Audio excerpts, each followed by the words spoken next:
So today we will discuss a very important topic in physics, that is motion in one dimension.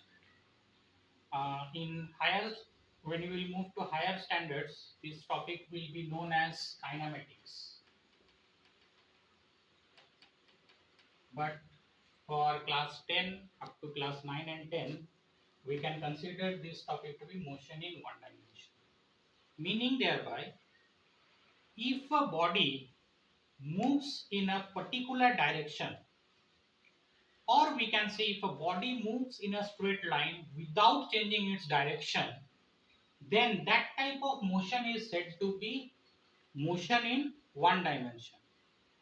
Meaning thereby an ant is moving in a particular direction. Suppose it is moving straight towards east. So this is motion in one dimension. Now, to deal with this motion in one dimension, we need to understand certain factors, certain things. What are those? First is displacement. Second is time. Third is velocity. And fourth is acceleration. So in motion in one dimension, we will discuss about these four things: displacement, time, velocity and acceleration.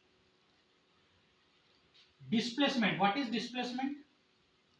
Displacement is nothing but the minimum distance covered by a body starting from its original position to its final position.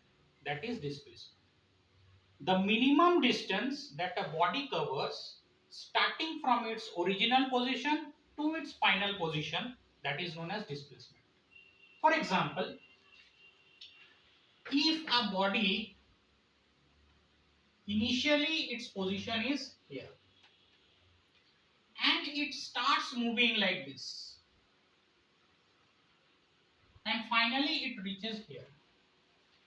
So initially it is starting here and it moves like this and finally it reaches here. What will be the displacement? I said the minimum distance between the initial position and the final position. So obviously the minimum distance will be this distance.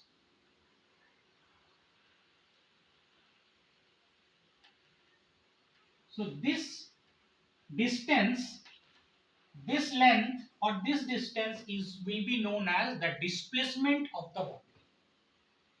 But if anyone asks, what is the distance? The distance is the total path traversed by a body. So what is the total path traversed by a body? This is the total path that is being traveled by the body. So how we will calculate? This is a half circle. This is a half circle. So perimeter of a full circle is 2 pi r. So half circle will be pi r. So pi r will be the, if its radius is suppose r, so pi r will be the distance covered by the body. But what will be the displacement? Displacement will be 2r, we can say. Initial and final position, it will be 2r, rr plus 2r. Okay. Now, time. Time means how much time a body takes to cover a particular distance.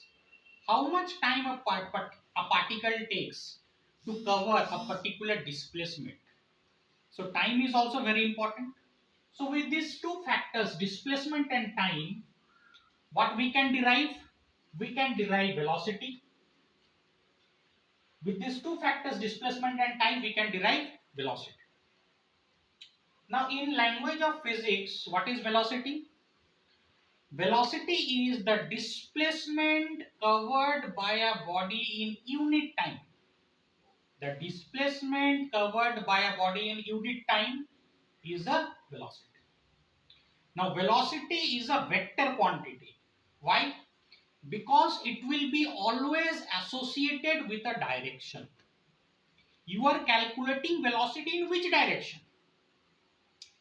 Another component corresponding to velocity is speed. Speed is a scalar quantity, and what it is? It is the distance traveled by a body in unit time interval. So we can say speed is nothing but distance traveled by a body divided by time, and velocity will be displacement by time.